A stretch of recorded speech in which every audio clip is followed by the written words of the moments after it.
Hello, I am live and I am going. This is my UFC Fight Night 11 recap. That's right. And I had to do this. I had to do this right now, without a doubt, because quite frankly, there is so much to talk about.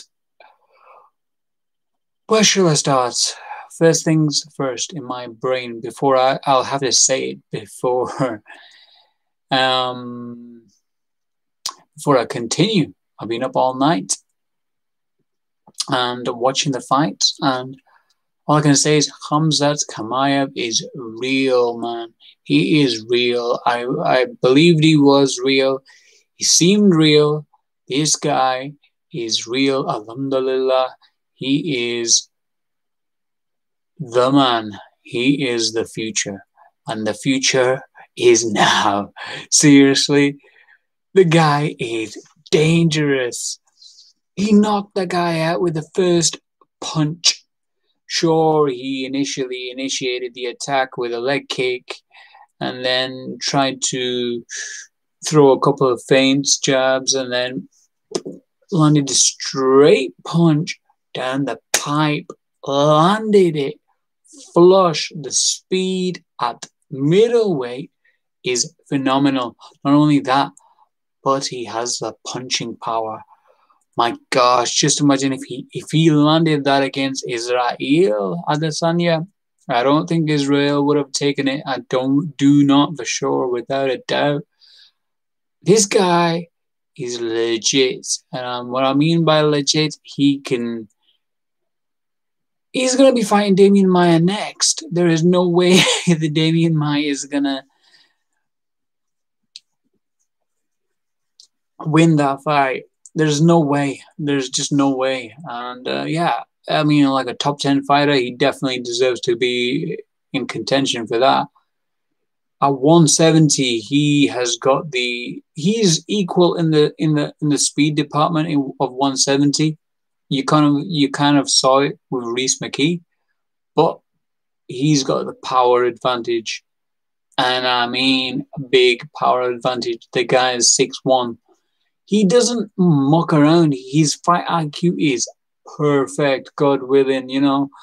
The reason I'm saying God willing is because you don't see a fighter like that, you know, who has the wrestling, the striking, who can mix it, but has the fight IQ to finish fights, to mix it well, but to finish fight. The best fighter that I ever saw was GSP. He mixed it very, very well. You know, timing for the takedown, timing for the striking, but it wasn't to anything to finish. You know, it wasn't transitioning to finish the fight. It always seemed as though that he was always there just to push to the next level. I mean, you could clearly see it in a lot of his fights. I mean, I just remember Carlos Condit fight towards the latter rounds, or once he got knocked down, etc. He was, you know, ground and pound, but then he transitioned and moved into position to do some more ground and pound. But although he could have, he was transitioning into a jiu-jitsu lock. But with this guy, no. I mean, it seemed as though that he wanted to show his striking ability. That's what it was. And he certainly did that. He initiated the attack. Obviously, the guy, what's his name? Gerald Meerschaert, is it? Gerald Meerschaert's ability is high in jiu-jitsu. And so I guess the best game plan would be to basically strike and take him out. And that's exactly what he did. He just threw the punch. Now, the thing is, Gerald Meerschaert tried to duck under or ride the punch. But the thing is, he wasn't quick enough to move out of the way, and it went straight down the pipe, man. And my God, the guy's real. The guy's real. He's going to be fighting in the next few weeks. Oh my gosh. Really, seriously, the guy is real. He's gonna be fighting Damian Maya. Damian Maya's probably gonna be thinking, you know what, man? How about a timeout? Maybe I don't need to go to Abu Dhabi. Where's that coronavirus? Pass it to me for a minute. I'm only joking there. Nobody should get that disease. But yeah, man, that was a crazy. It is shocking, man. It's shocking. Just have to say that. Now, on to the main event of the evening. What can I say about that? Like I said, if anybody watches my previous video, the thing with Tyron Woodley, he's mentally old. He's stuck in his old ways, you know what I mean? And where he keeps, he focusing on his rap career. His fight IQ is not there. His fight IQ is clearly not there. His corner said at the end of the fourth round to him that to win this fight, you're gonna have to bend your knees and go out and finish this fight. So at that moment, you think, okay, it's time to let the hands go, man. It's time to let the hands go. Let's go and let the hands go. What did he do? Did he let the hands go?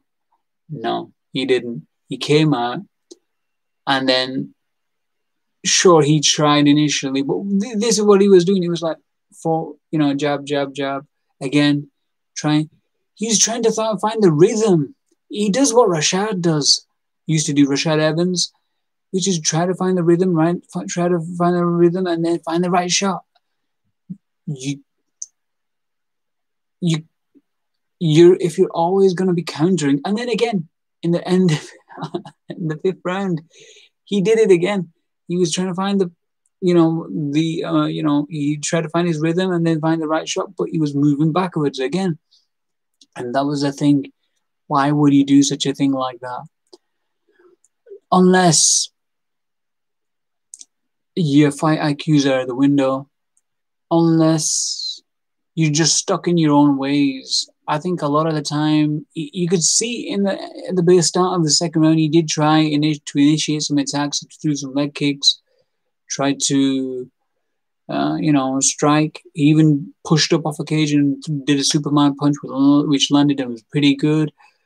But he was always worried about the takedown. Because what happened is, initially when he started off the fight, he knew what Kobe was going to do. He knew he was going to mix it well. He knew he was going to mix the strikes with the takedowns very well. He knew what he was going to do. And he didn't do it. He didn't. I don't know. I don't know what Tyron was thinking. And I think the thing is, all we ever hear from Tyron is the same thing every single time. Look, it's easy for me to say I'm not a fighter, but I'm not claiming to be a fighter. You know what I mean? But even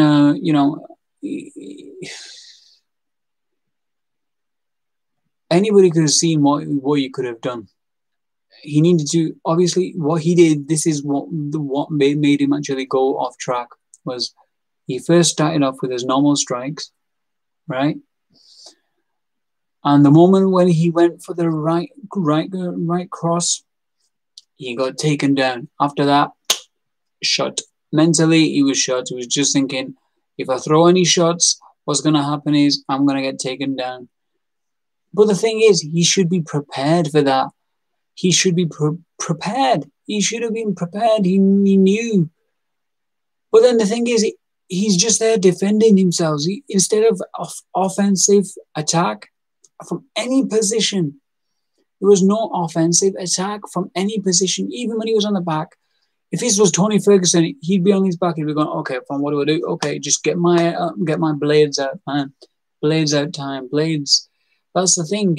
If you are deficit in one particular field, you have still got to, you got to overcome it in some particular way. Now, he did try to wall walk and get up, but the thing is, it's like when he wall walked, what did he do? He got up to the fence and didn't do anything.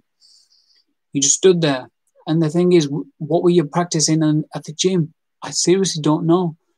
Everybody was saying, let go of the hands. We're talking, the commentators were saying it's Dominic Cruz. Who's the other guy? I don't know what his name is. He's a really good commentator, but he's a fighter as well. Paul Felder, yeah. They needed to let his hands go, but he just didn't do it. He just didn't do it because he was worried about the takedowns. But even when you're worried about the takedowns, if you're losing the fight, you're gonna have to win the fight. How are you going to do it? The best defense sometimes is a good offense, and that's where the problem lied with him. Again, I remember round 4, I think it was, or round five it might have been. He was there trying to jab and trying to find the right. That's the thing. Instead of going out, okay, I'm gonna try to go in. You've already got a reach disadvantage, a height disadvantage. You're going to have to get in close. Sure, if you're going to get in close, you may get taken down. But if you get taken down, you need to know how to sprawl to get back up and, push up off the cage. Easy for me to say, yeah. But for the amount of smack that you talked, for the amount of things that you said about Colby Covington, that you're going to do this, you're going to let your hands go, where is your head at? And I was thinking, his trainer's going to say to him at the end of round 3 that, you know what, you need to actually go and finish the fight. But he didn't do that. His cornerman didn't do that. But at the end of round 4, he did. So what was he thinking? I don't know. And then at the end of round 4, he was just, he was mentally dejected. I have to say, I have no idea. I think he should retire, to be honest with you, after this. I think he needs to seek a sports psychologist or something, because it's more of a mental game problem. Because at the end of round 4, he was just, instead of being offensive off the back, he's there just trying to, push up and get a different position. And he got cut because of it. Everybody is saying, let your hands go, attack. He's not willing to do that.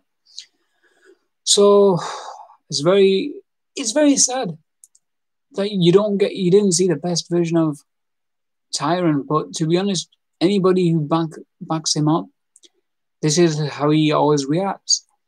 And then at the end of round 5, he got him in a guillotine on his left side. And then the thing was, he had him in a body lock as such, and Colby couldn't get off the cage to get in a better position.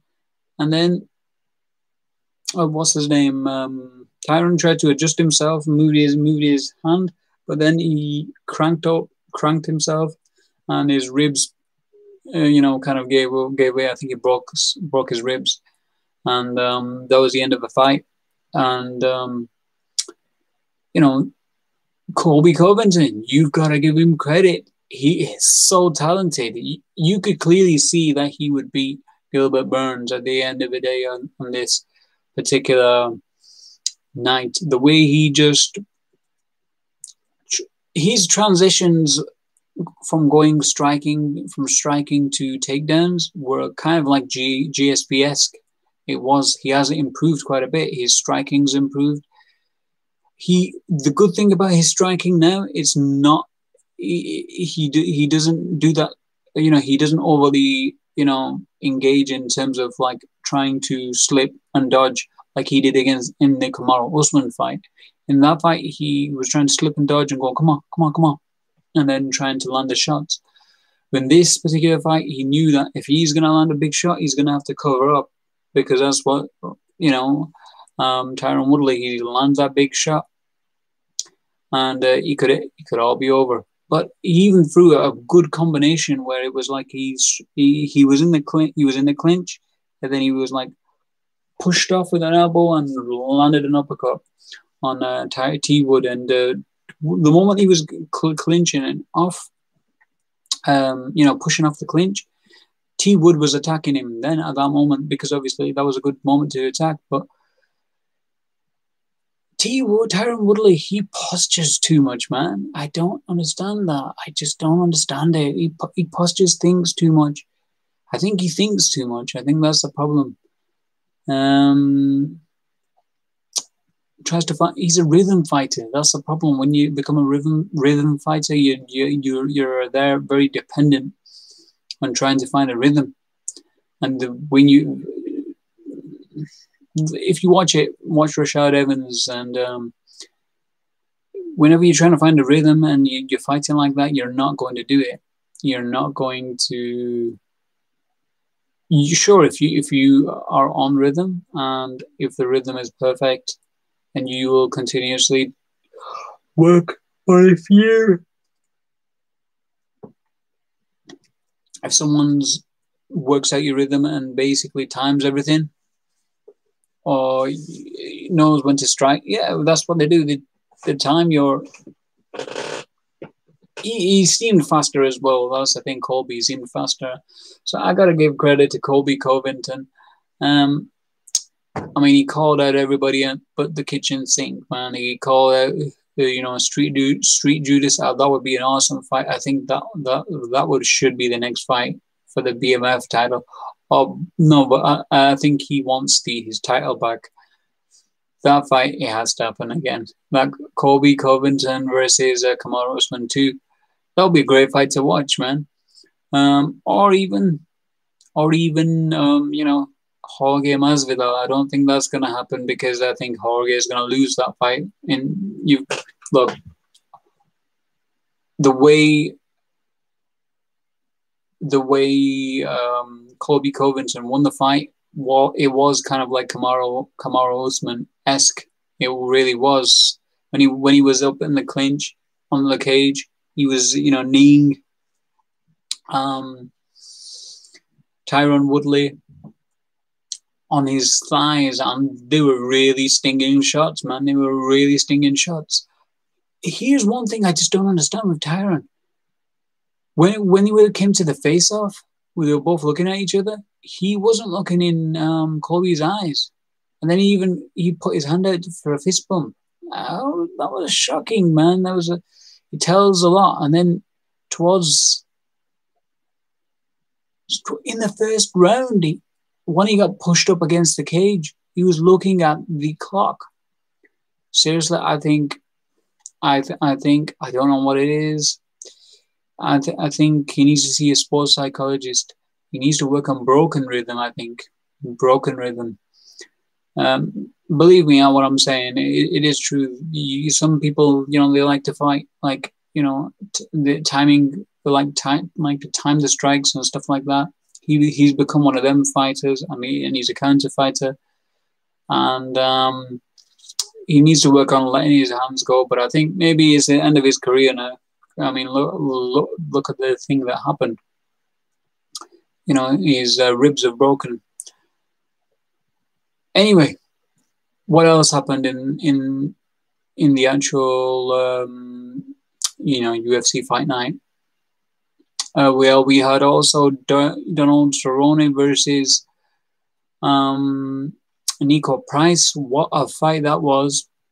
Nico Price, what did he decide to do? He decided to come out and strike and do what Conor McGregor does, which is strike, go straight at him, throw them leg kicks high to the side of his head, trying to knock him out early, because we all know Donald Cerrone, he's a slow starter, and that's exactly what it was. He was a slow starter, but he didn't catch him flush. He did catch him good on a few shots, but he should have been a bit more, selective in his shots. But he blew his wad at the midway point of that first round, and then he poked him in the eye twice, so he lost a point. So that first round was a 9-9. Although, in terms of a strike rate, Nico Price won that.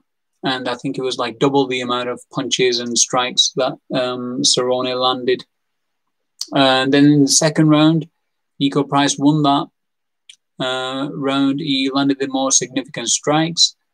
And Donald Cerrone had a good jab. He was working it, but it wasn't He was still finding his rhythm. That's the thing. He was still finding his rhythm. And then he found it in round 3, where he even tried to take him down, and he took him down.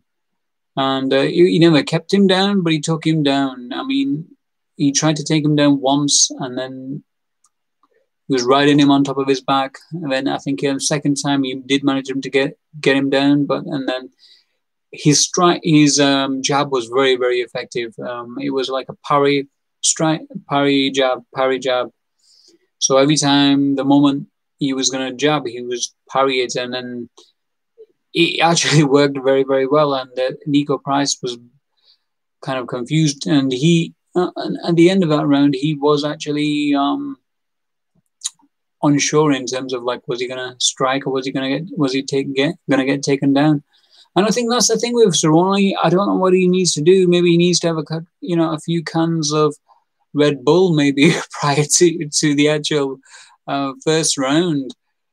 Something along the line of that, because he's a slow starter, and it's still not changed. I think he needs to work on his defense on in the first round for sure. If he's gonna, be a slow starter. If anybody watches old fights, Muhammad Ali, greatest, without a shadow of a doubt, greatest boxer of all time, in my opinion. And what he used to do, he used to dance initially around the ring. Why? I guess he had some nerves. It was like a mental thing he'd want to do. He had the problem of, not starting strong initially. He did, when it came to certain fights. I remember against Sonny Liston, he started strong initially, and then he slowed down in the second round. So I think the thing with Donald Cerrone, he needs to do the same. He needs to know how to circle. Stephen A. Smith, I know a lot of people gave him a lot of stick for saying that, wait a minute, you're that experienced, you're that seasoned, you should know that, if you're a slow starter, you need to kind of, if you're getting hit with lots of shots, circle out of the way, and, clear the cobwebs and come back. He did do that. I will say he did do that, but he took too many shots in the first round, and then he was a bit discombobulated, and then in the second round he couldn't find his timing, and he was still discombobulated. And then finally, in the third round, he woke up. It was clear and evident. I don't know if coffee is an illegal substance in USADA, but if it isn't, then I do believe Donald Cerrone needs to have some, because quite frankly, on the frightened flight mentality, fight or flight mentality, he definitely flies. He doesn't actually fight initially. So Donald Cerrone, it was a draw, and it was a deserved draw, because two of the judges gave it a draw, and then one judge gave it, unanimous to Donald Cerrone. I don't even see how that happened. That was a bit bizarre completely. Now, there was the other fighter. Let me see. I think it was Holland. Tom Holland, was it? No, that's Spider-Man. Who is it? Ryan Holland.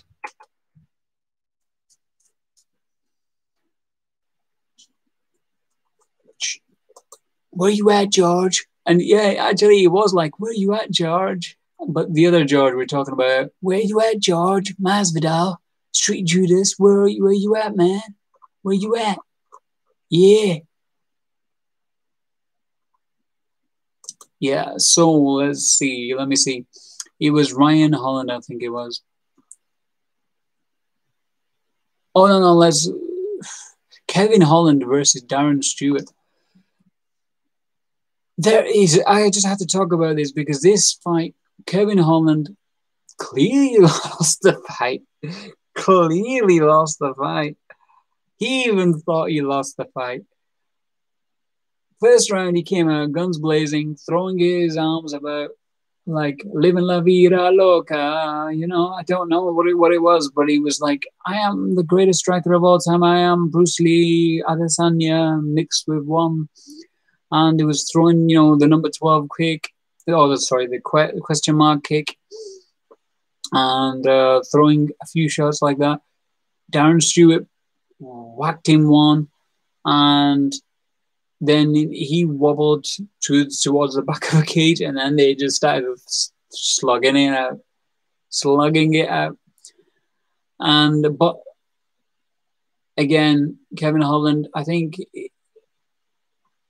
he's a bit more erratic than Darren Stewart was. Darren Stewart was perfect in terms of timing his leg kicks, and he worked that very, very well.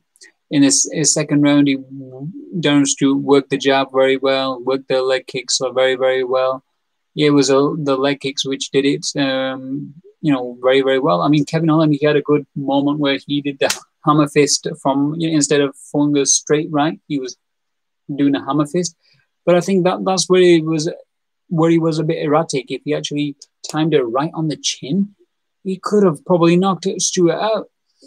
But I think he's there to entertain, and I think he needs to calm down. It's like Michel Pereira, he needs to calm himself down instead of going all crazy in terms of trying to entertain and do crazy things. And then in the third round, majority of the fight was basically Darren Stewart taking him down and completely, just ground and pound, moving to different position, ground and pound, taking him down, and he clearly lost the fight. I mean, the only round that you could say, okay, you know what, he probably won that round was round 1, and he didn't win that round. And Kevin Holland got the decision, and it was a unanimous, I think it was. And even him, he was like confused as hell, but he was, I guess he's happy, but he was sad because he was like, now everybody's gonna hate on me, and it wasn't my fault that I won that. But you know what? I mean, he said he'd fight Chimaev or Damian Maia at the end of the fight. But seriously, I think Kevin Holland needs to go back and kind of stop watching Michel Pereira. The fights of Michel Pereira, they are great to watch, but even he has calmed down. Kevin Holland needs to calm down as well.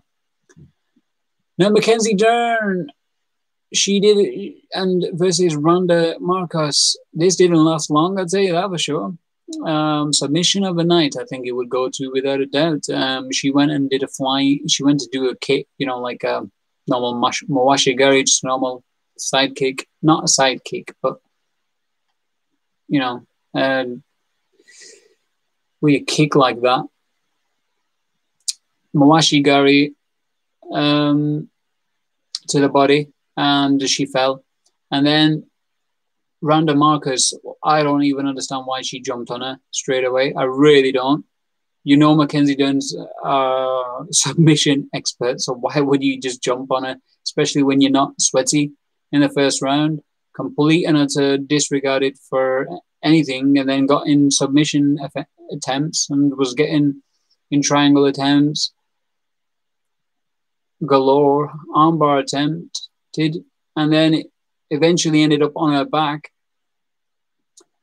And then Mackenzie Dern you should check it out. I will do it in justice in terms of the actual position armbar, because it was like she was twisting her arm. She went for she ended up on mount and then was going for a normal platter, but then she transitioned it to the armbar, and then from the armbar she twisted her arm just to make sure it was in the right position, and then she got the sub, and that was it.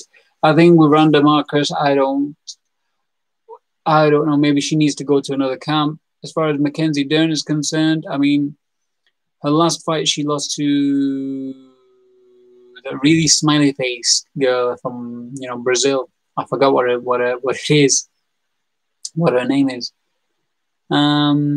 Wait, let me find out.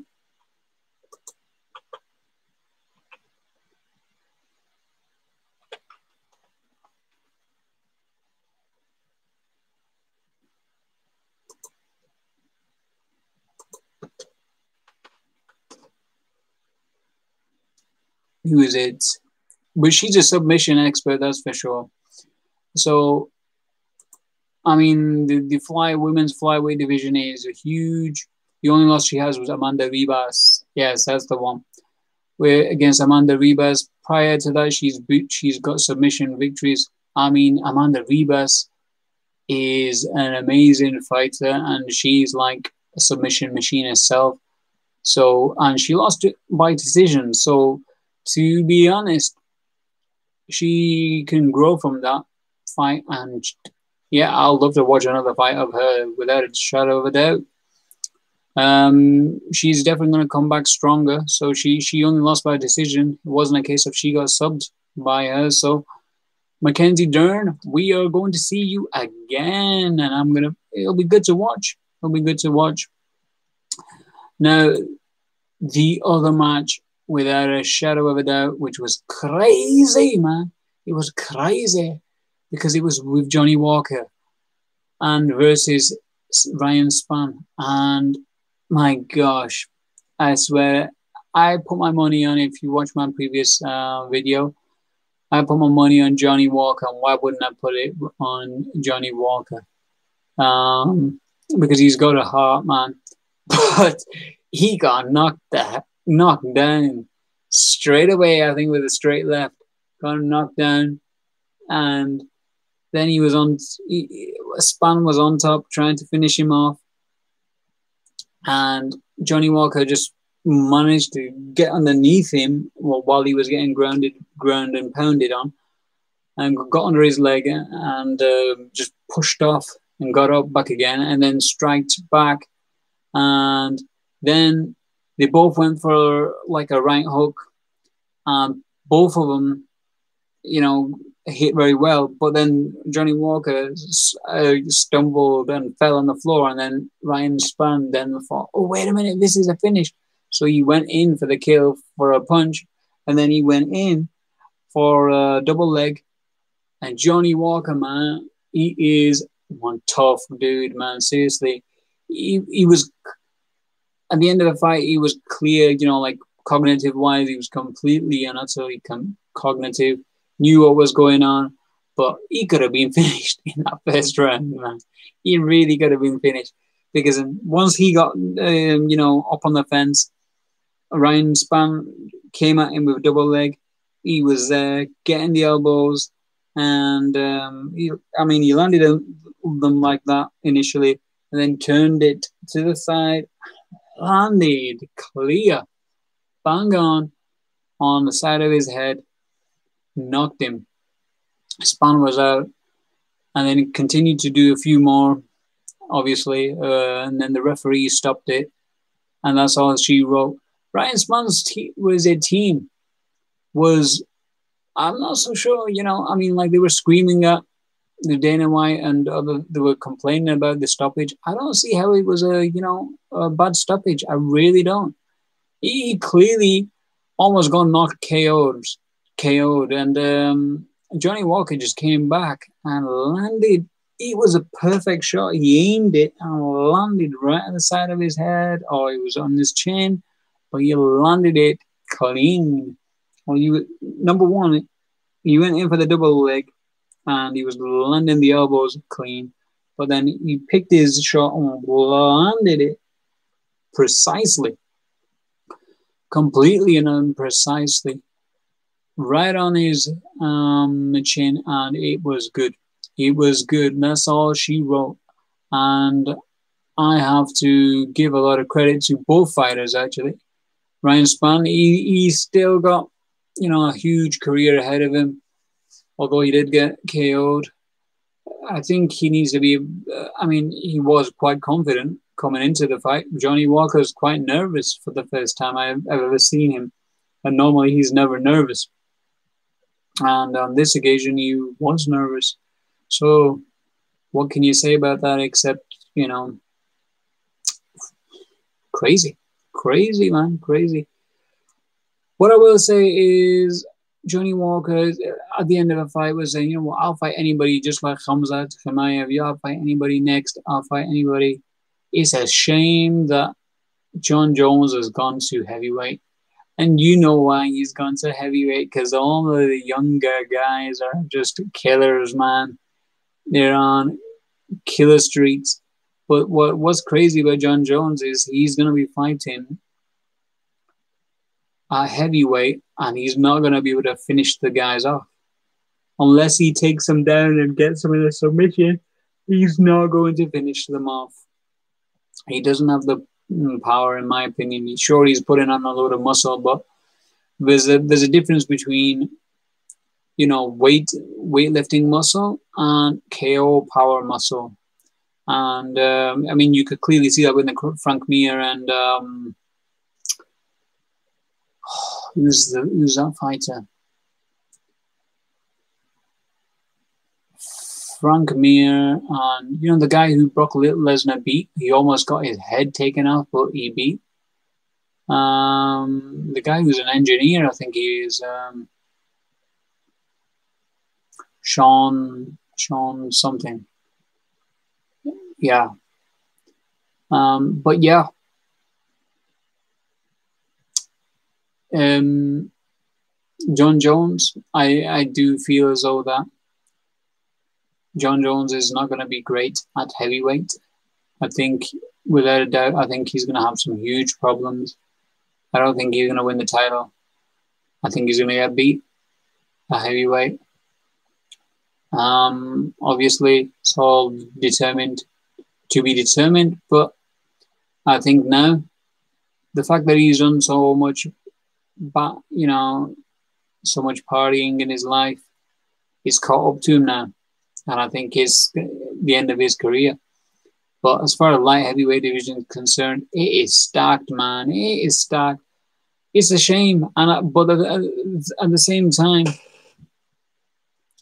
it's a shame to see, you know, I would love to watch Johnny Walker versus John Jones. That fight would be awesome. Because Johnny Walker could finish him. I do believe that. He's got the ability of all. He can finish it.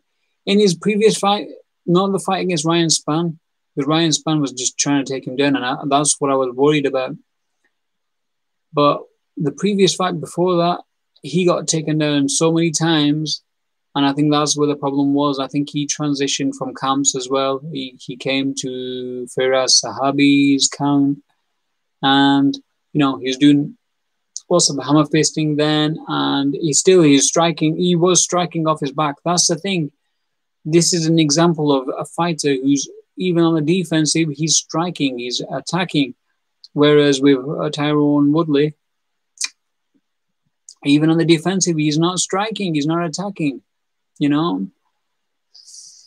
It's a shame to see a fighter like Tyron Woodley, you know, not doing great. But the formula is there how to beat him. Well, the moment, and anybody at that level can beat him with the same formula. It just feels, because quite frankly, he's not learning from the formula, you know, from his own formula on how to overcome that. But anyway, that was a good night.